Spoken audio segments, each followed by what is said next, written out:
Қайырлы күн достар. Бүгін арнамнан Махаббат ертегісі телехикаясының 75 және 76 бөлімдерін тамашалай аласыздар.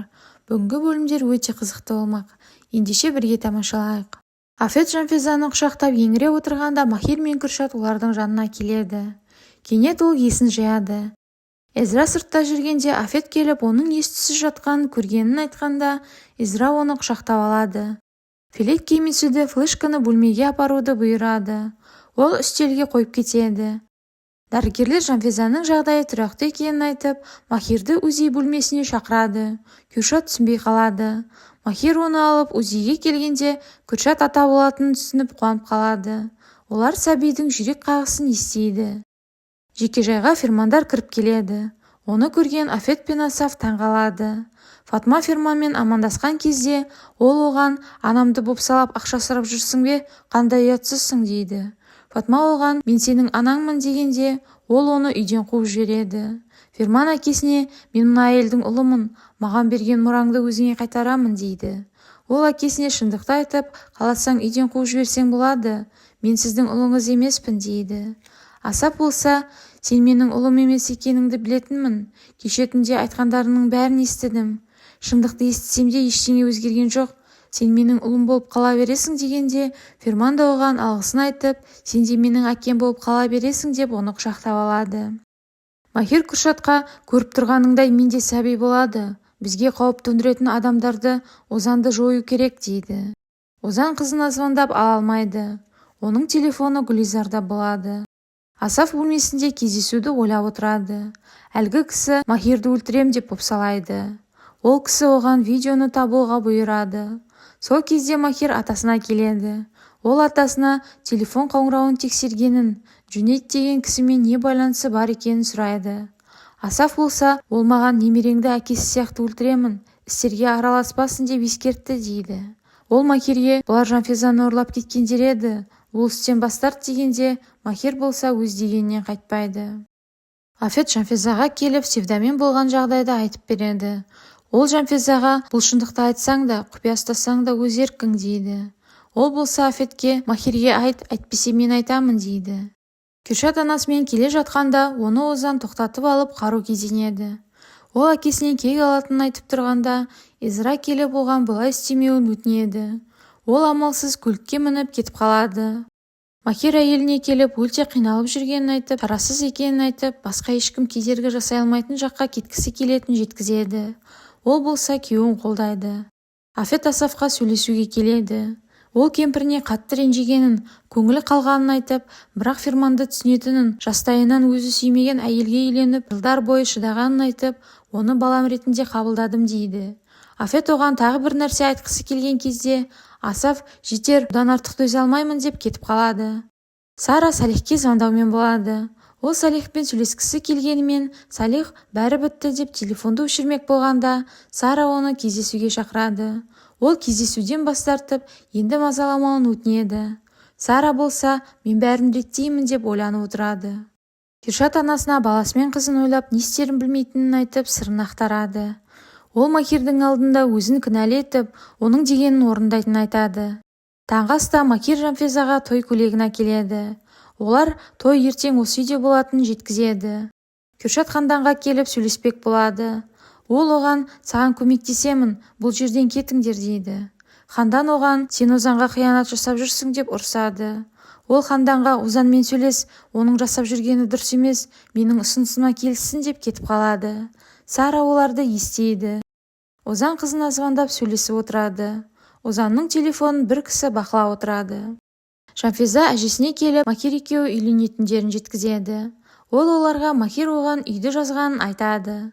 Сара мен Салих кездесуге келеді. Сара оған бұйымдарын алып келеді. Салих Сараға анаңды таппағаным жақсы болар еді дейді.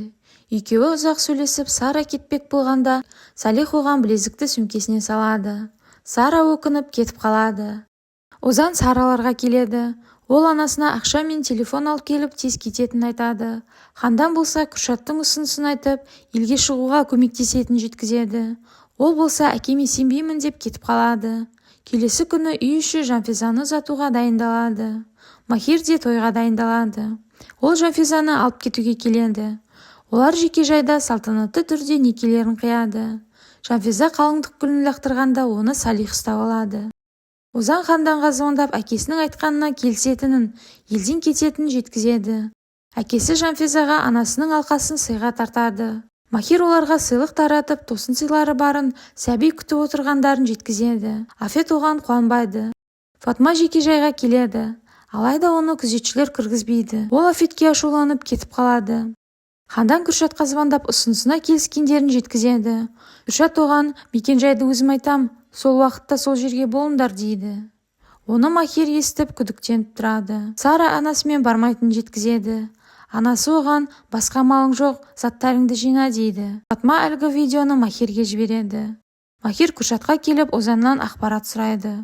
Ол болса ештеңе айтпайды. Кенет Жанфиза Махирден баланың музейдегі видеосын сұрап жатқанда, бәрі оның жанына жиналады. Махир телефонын ашқанда Афет пен Севданың видеосын көреді. Сол жерде ащы шындық ашылады. Афет әдеттегідей талып қалады.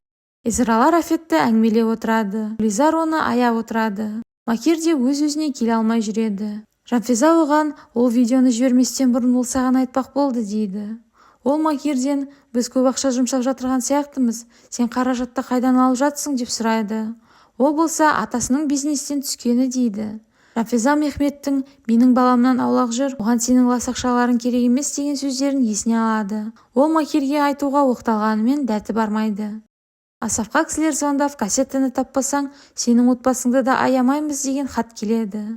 Афет Ферманға мен оны итерген жоқпын деп ақталады. Ферман бұл менің кесірімнен дейді. Афет мен қорқамын, түрмеге қамаса не істеймін деп Ферманға мені тастама деп жылайды. Жанфиза әкесінің видеосын Махирге айтпақ болады. Ол жұмыстан кейін Махирге үйге қайтуды ұсынады. Махир оның не дегісі келгенін білмей тұрады. Бір кезде Фелек келіп әлгі флешканы Жанфизаға көрсетеді. Афет Махирге түрмеге қамама деп жалынумен болады. Ол болса полицияға барып бәрін шешетін жеткізеді. Кенет Махирге Риза би звондап, Озанның мекен-жайын, оның табылғанын, ол қызмен ұзақ сөйлескенін айтады. Жанфиза Асафтың бөлмесіне кіріп, әлгі флешканы қосып қарамақ болады. Ол бұл мұнда нағып жүр деп таңғалады. Оны Асаф байқап қалып, Жанфиза бәрін білді деп шошып кетеді. Күршат лифтті алып, оны Озанға апаруды ойлайды. Хандан Сараға звондап, оны ала алмай ашуланып жүреді. Сара бөлімшеге келіп Махирді сұрайды. Полицей оның жоғын жеткізеді. Ол болса онда Салихты шақыруын шұғыл ақпарат айтқысы келетінін жеткізеді. Жанфиза, демек Махир видеоны көрді ме, оған айту керекпін деп ойланып келе жатқанда, Асаф оның алдынан шығып, бізге кету керек, Махир шақырып жатыр дейді. Сүрия оларды байқап қалады. Афет Салихке оқиғаның мән-жайын баяндайды. Сол кезде полицей келіп, Салихке Сара келгенін жеткізеді. Сара оған Махирді көруім керек, Күршат Озанмен анамды шетелге жібермекші, 1 сағаттан кейін дейді. Салих дереу Махирге звондап, Сараға тұтқаны береді. Ол бәрін айтып береді. Махир Салихке, мен оларға бара жатырмын, сен Сара айтқан жерге бар, операцияны бастаймыз деп бұйырады. Күршат әлгі жерге келгенде Ханданнан Сараны сұрайды. Ол болса екеуін звондап ала алмадым дейді. Кенет ол Озанға звондайды. Озан оған сенбейді. Күршат болса тезірек кел, сенде басқа амал жоқ дейді. Озан оған, я бәрі бітті, Махир үшін де бәрі бітті, бүгін сен сатқындығың үшін жауап бересің деп тұтқаны қойып тастайды. Жанфиза Асафпен бара жатып, Махир бізді қайда күтеді деп сұрайды. Ол болса, Махир бізді күтіп тұрған жоқ, біз сөйлесуіміз керек дейді. Хандан Сараға звондап ала алмай тұрғанда оларға Салих полицей келеді. Махир әлгі Озан жасырынған жерге келеді. Сүрия Махирге звондап, Асаф Жанфизаны алып кеткенін айтпақ болады. Алайда Махирді ала алмайды. Ол жоғарғы бөлмеге келіп Озанды көреді.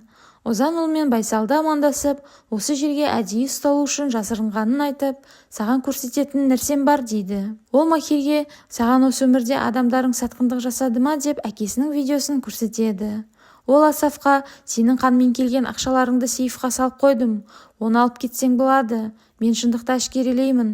Бұл банданың арасында сен де барыңды білемін. Саған ескерттім, егер тірі қалсам сені де түрмеге қамаймын. Егер өлсем, ол сенің кінәң дейді. Махир шындықты естіп есеңгіреп қалады. Озан Махирге қару кезеніп, бәрі бітті, сен өзің соған жеткіздің деп жатқанда Күршат Озанды атып жібереді. Озан әкесін қарғайды. Махир әкесінің сөздерін ойлап отырып жылайды. Махир анасына звондап, Жанфиза Афетпен кеткенін естиді. Ол әйеліне звондап ала алмайды. Афет уайымдап отырады. Кенет оған қызметкер келіп прокурорға баруын өтінеді. Афет есін жоғалтады. Асаф Жанфизаны теңіз жағасындағы жарға келіп, сен немереме қосқаным қате болыпты деп Махирге қараған видеосын айтпауын талап етеді. Ол болса Асафқа қарсы шығып, өз ойын айтып, сіз ұлыңыздың өлуіне себепкерсіз дейді. Ол Жанфизаға қару кезеніп, егер сен тірі қалсаң, мен бәрінен айырыламын деп секіруін талап етеді. Ол не істерін білмей әжесінің айтқан сөздерін есіне алады. Жанфиза секірмек болғанда Махир Асафты атып жібереді. Ол атасына келіп, сен не істедің дегенде, Асаф шындығын айтады. Махир оған, мен сені әкемнің орнында қоюшы едім деп жатқанда, Асаф одан кешірім сұрайды.